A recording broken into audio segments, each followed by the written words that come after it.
Fala galera, vamos continuar então aqui para a nossa última parte das nossas resoluções de questões de química orgânica para a revisão do Enem. E agora a gente tinha terminado, né, na questão anterior, falando um pouquinho da questão 28, que era a questão que envolvia a degradação de plástico, a ideia de polímeros, né, interpretação gráfica, uma coisa que o Enem cobra muito da gente, né, em questões envolvendo essa interpretação. São questões que são caracterizadas como mais simples, mas de muita importância para a nossa prova, porque tem um TRI altíssimo para a gente poder se sair bem, né, entrar na nossa universidade. No caso aqui, ó, na questão 29, já é uma questão bem bacana, porque ela é uma questão do Enem, que trabalha as ideias de orgânica junto com equilíbrio químico, e uma questão que, tipo assim, quando você olha um desenho como esse, né, sem ler a imagem, você já percebe, pô, vai vir uma pedrada aí pra gente. E realmente, o aluno tem que ter uma calma, tem que respirar um pouquinho, manter a cabeça no lugar, para poder interpretar muito bem uma questão como essa. No caso da questão 29, ele diz o seguinte: o reagente conhecido como Kastelmeier é muito utilizado para investigadores criminais para detectar a presença de sangue. Trata-se de uma solução aquosa incolor preparada com zinco metálico, hidróxido de sódio, reação número 1, e indicador na reação número 2. Essa solução, quando em contato com a hemoglobina contida no sangue e na presença de água oxigenada, na reação 3, passa de incolor para vermelha. Perceba que ele está dizendo aqui na nossa questão que quando a gente tem a presença dessa substância, que no caso aí é o nosso indicador, deixa eu colocar aqui para vocês, ó, só para a gente poder deixar marcado, olha, ele diz assim, ó, quando, ó, vamos marcar aqui, ó, quando em contato com a hemoglobina contida onde? Contida no sangue e na presença de água oxigenada passa de incolor para vermelha. Ou seja, pessoal, é uma coisa que eu digo sempre para os meus alunos. A questão começou a falar de alguma coisa muito específica, a gente trata isso como algo de extrema importância para a realização da questão. A gente tem que entender que ele disse para a gente que quando tem na presença da água oxigenada, a gente sabe que vai ter a presença da coloração vermelha. Lembrando que quando a gente fala sobre a água oxigenada, a gente está falando do peróxido de hidrogênio. Então, ó, vamos pegar aqui, só ajeitar aqui para a gente poder escrever aqui melhor. Essa água oxigenada, a gente pode escrever ela como sendo isso aqui, ó, como sendo o H2O2. Perfeito? Lembre-se que sempre que eu tenho oxigênio mais alguma coisa, eu tenho a presença de um peróxido. E no caso da água oxigenada, ela é uma estrutura muito instável. Ela normalmente sempre gosta de quebrar a sua estrutura liberando o oxigênio gasoso. Lembre-se disso, tá? Isso é muito importante. Então ele bota, ó, passa de incolor para vermelha, indicando a presença de sangue no local, conforme a reação descrita. Aí ele coloca aqui a nossa reação, em que você vai ter a presença de zinco, mais a presença do hidróxido de sódio, que ele comentou na questão, mais a presença de água. Ele coloca esse triângulozinho, que é como se fosse um aquecimento, vai formar esse complexo aqui, né? E formar ainda a liberação de hidrogênio, perfeito? Aí ele coloca aqui, né, que a reação número 2 nós vemos aqui, ó, a presença da hemoglobina, perdão, da substância, né, que é o reagente de Kastelmeier, que vai ajudar na indicação como indicador, né, da presença de sangue ou não. E ele diz que quando está na forma oxidada, ou seja, com a maior quantidade de oxigênio ou a maior quantidade de ligações com o oxigênio, você vai ter a coloração vermelha e a forma reduzida, ou seja, é incolor. Então, se a pessoa fizer esse teste da incolor, não tem sangue, e se der vermelha, a pessoa vai presa, né, no caso aqui. E ele coloca assim, ó, a mudança de coloração que indica a presença de sangue ocorre por causa da reação do indicador com, pessoal, vamos lá. Ele disse aqui, ó, se eu quero que esse indicador se torne vermelho para eu poder identificar a presença de sangue, eu tenho que ter a presença da água oxigenada. E lembre-se que ele disse que para ficar vermelho, olha o detalhe que ele colocou aqui, ó, para a gente não esquecer que ele colocou aqui, ó, que para que se fique vermelho, eu tenho que ter a minha molécula mais oxidada. E para ela ser mais oxidada, tem que ter a presença do oxigênio. Não é à toa que ele mostra que essa molécula fica em equilíbrio químico uma com a outra. E perceba que quando eu tenho a presença do oxigênio aqui, eu vou ter aquela molécula mais oxidada. E esse lado de cá? Esse lado de cá é o mais reduzido. Por que reduzido? Porque tem a presença do hidrogênio. O hidrogênio vai indicar a redução e o oxigênio vai indicar a oxidação. Pessoal, deixa eu só ver aqui uma coisinha para ver se fica melhor. Não, pensei que ia ficar melhor aqui para vocês, mas sem problema, tá? A gente só ajeita aqui rapidinho. Tá certo, pessoal? Então, ó, quando a gente olha uma questão como essa, é muito importante que a gente tenha a olhar esses detalhes com muito cuidado na hora da prova, porque isso vai ser importante. Então, se a gente quer deixar alguma coisa, nesse caso aqui, ó, deixar alguma coisa na forma do indicador, eu tenho que oxidar essa molécula. E olha só que interessante, a gente já fez um comentário que já ajuda no nosso raciocínio, que a gente viu que na presença do peróxido, esse peróxido vai produzir oxigênio. E o oxigênio ele é um fortíssimo agente oxidante. Ele vai oxidar a molécula. Então ele coloca aqui, ó, vamos lá, sal de Na2ZNO4. Olha, perceba aqui uma coisa também, né? Porque ele disse que para que ocorra a presença da hemoglobina, a gente tem que olhar para a reação número 3. Lembre-se que essa daqui é a reação número 2. Na reação número 3, nós temos a presença aqui, ó, do peróxido, e ele vai formar, ó, ele vai se destruir na presença da hemoglobina em H2O e oxigênio. Ou seja, é esse peróxido aqui que vai oxidar a nossa molécula quando tiver a presença da hemoglobina. Então a gente vai procurar alguma alternativa que fale sobre isso. Aí ele coloca na letra A, sal de Na2, né, que é aquele sal lá em cima da primeira equação, na presença da hemoglobina. Perceba que essa primeira equação não tem nada a ver com a hemoglobina. B, água produzida pela decomposição da água oxigenada. Rapaz, tem a ver com a água oxigenada, mas não é a água que vai oxidar a nossa molécula, é o oxigênio. Ele coloca C, hemoglobina, presente na reação com água oxigenada. Na verdade é o contrário. Então essa daqui também já está fora, essa está fora e essa está fora. Na letra D, gás oxigênio produzido pela decomposição da água oxigenada. Maravilha! Gabarito correto. Letra D de jeans. Né? Aí, ó, uma questãozinha que o aluno tinha que prestar atenção, né, nos detalhes do equilíbrio químico para poder fazer. Não é nada de outro mundo, mas é muito importante que vocês tenham essa maturidade. Cheguei na hora da prova, vi um esquema, procure aquilo que você é mais confortável. Reagentes, catalisadores, estruturas de moléculas mais oxidadas, mais reduzidas, que vai ajudar pra caramba na resolução da sua prova. A letra E não pode ser porque fala do gás de hidrogênio produzido pela reação do zinco. Realmente, aqui nesse caso, produz o hidrogênio, mas o hidrogênio não oxida e tem que ser a forma oxidada, o hidrogênio reduz. Então aqui também está fora. Beleza, turma? Então, questão 29, alternativa letra D. Vamos para a próxima? Simbora! Questão 30. Até agora já foram detectadas mais de 180 moléculas no espaço. Porém, em 2016, a revista Science publicou a descoberta da primeira molécula quiral detectada no espaço. A descoberta foi feita analisando ondas de rádio provenientes de uma parte fria e uma nuvem de poeira de gás no centro da nossa galáxia, conhecida como Sagitário B2. Esse efeito aumenta o interesse de novas pesquisas para se compreender a quiralidade nos fenômenos naturais. A descoberta também cria novas expectativas de se encontrarem no espaço algumas substâncias responsáveis pelo processos vitais de organismos da Terra. Qual substância foi encontrada no espaço? Aí ele coloca aqui nossas substâncias e ele disse o quê, né, pessoal? Vamos lá. Questãozinha de isomeria, né? Para quem já está ligado nos assuntos de orgânica, isomeria é um assunto que cai muito na prova do Enem. E ele fala aqui, ó, que até agora, cadê? Publicou aqui, pronto.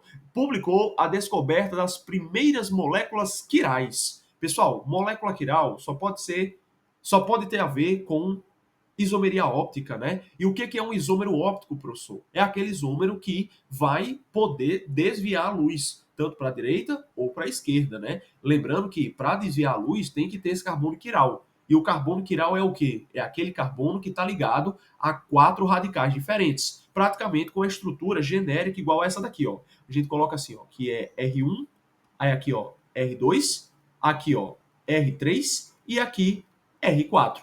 Ou seja, praticamente quando você tem. Quando você tem. Quando você tem. Desculpa, gente. Bati aqui. Pensei que era para voltar. Aqui, ó. Vamos lá, deixa eu só apagar aqui. Não, tá bom, pode ficar assim mesmo, não tem problema não. Quando a gente tem uma molécula como essa, praticamente o que vai acontecer? Isso aqui, a gente indica que nós temos praticamente 4 ligantes diferentes. Desses 4 ligantes que nós temos aqui, o carbono não pode ter ligação dupla, então o carbono quiral não pode ter ligação dupla. Então a ideia é o quê? Como ele quer que for encontrada a molécula no espaço, eu tenho que encontrar qual dessas moléculas aqui apresenta carbono quiral. Perceba que esse carbono aqui, ó, esse aqui já não pode ser.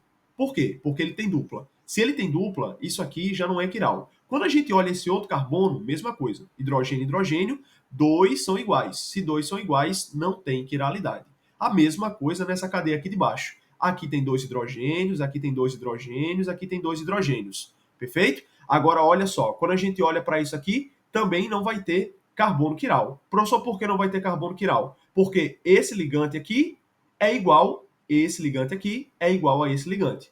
Então, não tem como ser carbono quiral aqui também. A mesma coisa se aplica aqui, porque quando a gente analisa esse carbono aqui, ó, a gente não pode analisar. Muito aluno pode se confundir aqui, ó, porque aqui você vai ter o hidrogênio, tudo bem, só que tudo que você tem aqui para a direita, você tem que considerar tudo que você tem para a direita, você tem que considerar tudo que você tem para a esquerda. Perceba que eles são iguais, tá? Então, se é igual, também não pode ser quiral. Então, tá fora e tá fora. A gente fica com a letra C e com a letra A. Perceba que só tem uma alternativa correta, que no caso aqui é a alternativa A, e é justamente esse carbono aqui, ó, que eu tô desenhando aqui para vocês, que eu tô circulando aqui para vocês, é o nosso carbono quiral. Justamente porque ele tem essa estrutura com oxigênio para cima, esse CH2 para cá, esse hidrogênio para baixo e esse CH3 para essa ponta. Então, a gente normalmente coloca um asterisco assim para indicar que ele é quiral. A resposta correta dessa questão é letra A. Só que o aluno pode, né, o aluno que é mais atento, poderia marcar a letra C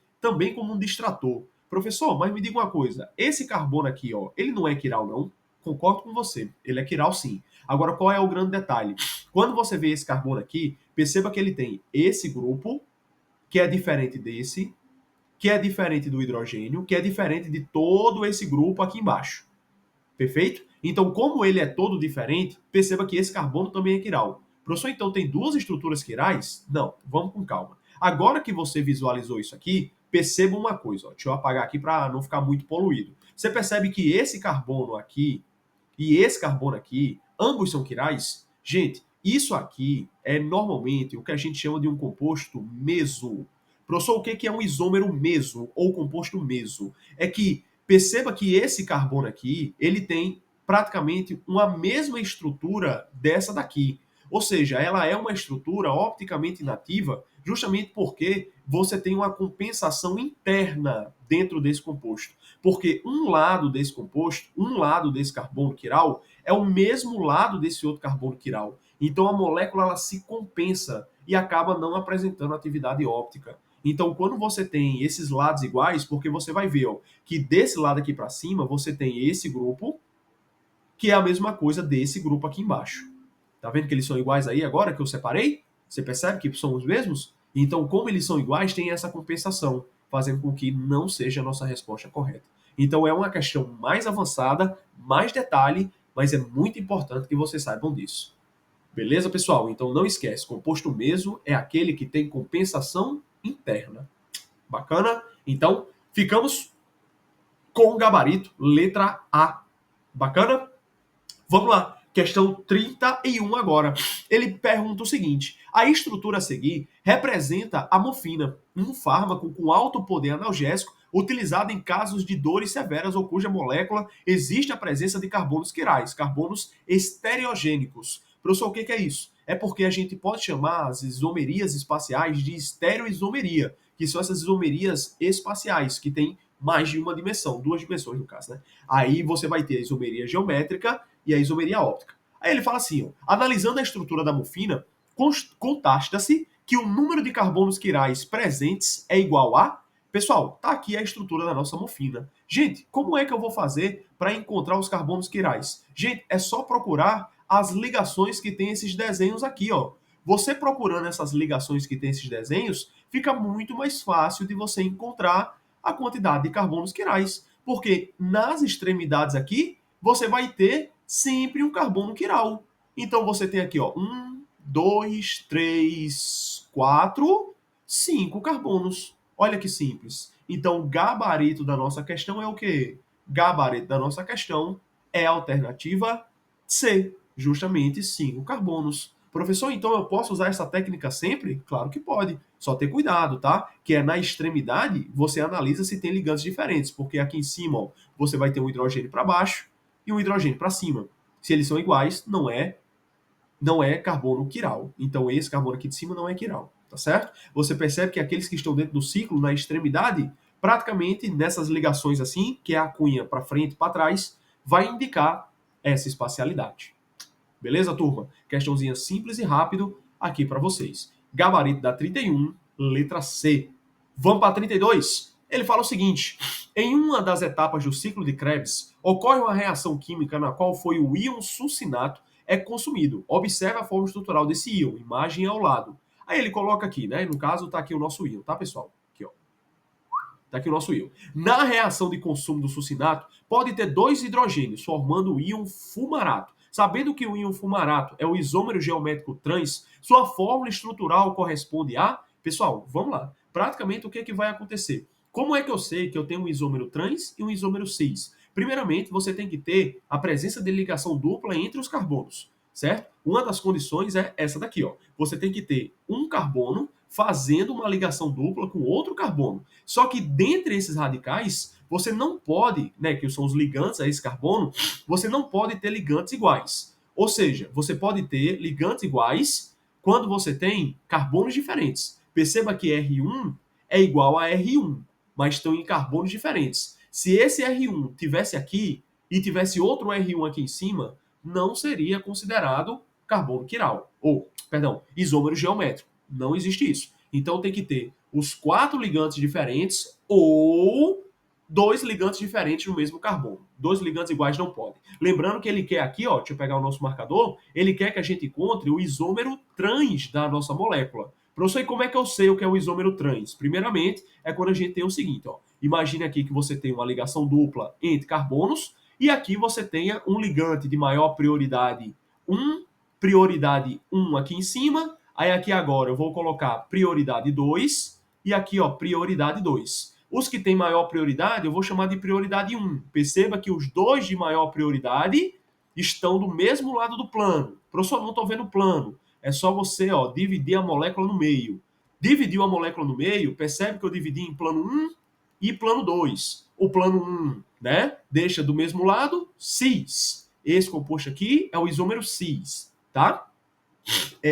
Que nesse caso aqui também pode ser chamado de isômero Z. Eu estou forçando um pouquinho a barra aqui, mas é quase isso. E eu posso ter também, é só para ajudar, tá? Que isômero Z tem uma outra classificaçãozinha, mas depois, no outro tempo, a gente comenta sobre isso. E eu posso ter também esse outro caso aqui, ó, em que eu tenho a prioridade 1 aqui e a prioridade 1 aqui. Aí aqui, ó, prioridade 2 e aqui a prioridade 2. Se eu traçar o plano de simetria, você percebe que eu tenho ele em lados opostos. Tem que ter a ligação dupla. Se está em lados opostos, eu tenho o isômero classificado como trans, também conhecido como isômero E, né? Forçando a barra aqui um pouquinho também, mas é porque a lógica é muito parecida. Então a ideia que a gente tem que encontrar é esse isômero aqui. Perceba que quando a gente traça o plano de simetria aqui, ó, o plano de simetria, aqui vai ficar o hidrogênio, que sempre vai ter a menor prioridade. Menor prioridade dos dois lados, ó, menor prioridade, menor prioridade. Então, esse grupo tem maior prioridade e esse grupo também tem maior prioridade. Ou seja, dois grupos de maior prioridade, porque tem uma maior massa molar, eles vão ser o isômero cis, que eu vou botar como C.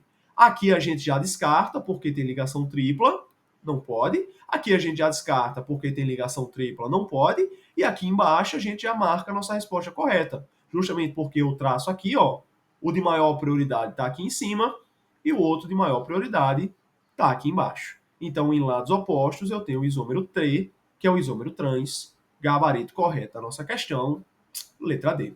Bacana, pessoal? Questãozinha simples e fácil, mas que é muito corriqueiro na prova do Enem.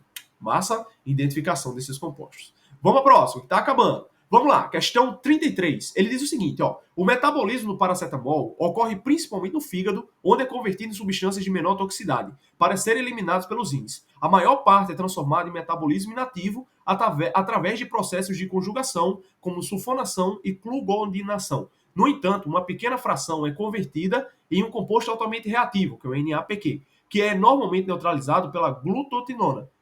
Se em excesso, o NAPQI pode acumular-se causando danos hepáticos severos, que é um risco em casos de overdose de paracetamol. Aí ele coloca aqui a estrutura. Após ser metabolizado pelo organismo humano, conforme mostrado na figura, pode-se constatar que a relação da estrutura com a molécula do paracetamol ocorre a... Gente, vamos lá. Remoção do grupo enol. Gente, primeiramente, nem tem grupo enol, porque o grupo enol é quando eu tenho o OH ligado em um carbono que faz dupla. Professor, mas eu não tenho esse grupo ligado a um carbono que faz dupla aqui não? Não, porque aqui é o anel aromático. Então aqui você tem um composto classificado como sendo um fenol. não é o enol. Também não vai ter no outro. Letra B, preservação do grupo amina. Pessoal, esse grupo aqui não é o grupo amina. Muito cuidado. Quando você tem o NH ligado ao C dupla O, você tem o grupo amida. Tá? A amina não pode ter o dupla O. Bacana? Então não teve nem esse grupo a preservar. Letra C, presença de grupo amida e álcool. Maravilha. Ó, perceba aqui ó, que eu tenho o OH ligado em um carbono que só faz simples. Então isso aqui é da função álcool. Maravilha. E quando eu tenho esse grupo aqui, como a gente já comentou, eu tenho o grupo Q, eu tenho o grupo amida. Então o gabarito da nossa questão é letra aqui, ó, presença dos grupos amida e álcool. Questãozinha simples e fácil, de função orgânica, só para a gente relembrar esse passo a passo. Bacana, turma? Vamos embora. Praticamente última questão. Vamos lá. Olha só, gente, eu repeti essa questão 35, tá? Por isso que eu não vou fazer ela. Perfeito? Ela é a mesma coisa de uma questão que está lá em cima que a gente já fez na aula anterior. Vamos lá. Ele está falando aqui o seguinte: o processo de visão é iniciado na retina a partir de células fotorreceptoras que utilizam pigmentos contendo proteínas e cis-retinal, né? E um derivado da vitamina A, ferroteceptor, durante o processo, o cis-retinal absorve luz e se transforma em transretinal, presente na equação química gerando o impulso elétrico que é enviado ao cérebro. O transretinal é reconvertido à forma cis e observe a luz contida no processo. Para os nossos olhos, o mundo é organizado em esplendor aparentemente infinito de cores, do amarelo intenso do girassol ao cinza escuro de uma nuvem de chuva e azul claro do céu de inverno ou verde sedutor de uma esmeralda. Por isso, a maior parte das pessoas se impressiona com qualquer cor capaz de se reproduzir pela mistura de apenas 3 comprimentos de ondas luminosos. Essas propriedades da visão humana, chamadas de tricromacia, surgem porque a retina, chamada de olho, camada do olho formada por células nervosas que captam a luz e transmitem as informações visuais para o cérebro, usa somente 3 tipos de pigmento para a visão das cores. A análise dessas informações permite concluir que a transformação do cis-retinal em transretinal é de natureza endotérmica? É. Perfeito, já é o gabarito, já é a letra A. Professor, por que já é a letra A? Como é que o senhor pegou tão rápido? Gente, é só você olhar aqui, ó. Se você lembrar, ele colocou aqui, ó, fotorreceptores que utilizam o pigmento cis-retinal derivado da vitamina A. Durante o processo, o cis-retinal absorve luz. Pessoal, toda substância que absorve, ou qualquer processo que absorve na química, a gente diz que é um processo endotérmico. Uma outra coisa que você pode ver na reação é que ele colocou o termo luz em cima da seta. Ou seja, quando a gente coloca alguma coisa em cima da seta, é porque aquilo está sendo agregado na minha molécula. Ou seja, eu estou agregando luz, estou absorvendo luz, eu estou somando isso no meu processo. Então, isso sempre vai representar um processo endotérmico. Professor, e como é que eu representaria um ESO? Bem provavelmente eu teria que colocar somado com o produto. Eu poderia colocar assim, ó, mais energia. Se tivesse aparecido assim, ó, alguma coisa lá na hora da prova, ou seja, no produto, o nome energia ou o valor, seria justamente um processo exotérmico. Tem que estar no produto. Exotérmico no produto, endotérmico no reagente ou em cima da seta. Perfeito, meus anjos. Então, gente, não tem o que fazer. Questãozinha simples e rápido, só atenção ao texto, a gente já detona essa última questão da nossa revisão, né? Aí ele coloca aqui, né? Letra B, só pra gente ler aqui rapidinho. O retinal é a forma reduzida do retinol? Não. A única coisa que muda é a isomeria. Isso aqui é um processo de isomerização. Anota isso para mim, tá? Então essa letra B aqui, ó, já tá errada. Letra C, os conteúdos de energia das formas cis e trans do retinal são iguais? Não, são compostos diferentes, pessoal, tá? Mesmo sendo o mesmo composto, apenas com a isomeria trocada, eles apresentam energias diferentes. A forma cis e trans do retinal são mais condutores de corrente elétrica, tem nada a ver uma coisa com a outra, a gente está nem falando de condução de corrente elétrica. E letra E, os elétrons na cadeia lateral do transretinal encontram-se localizados. Não, também tem nada a ver com isso aqui, tá? Então, as outras alternativas realmente não batem com muita coisa. Então, pessoal, mais uma questãozinha feita e para finalizar a nossa revisão de uma vez por todas. Gente, espero ter ajudado nessa caminhada aqui junto com vocês na orgânica. Qualquer coisa, estou disponível para tirar dúvidas. Um forte cheiro e até a próxima.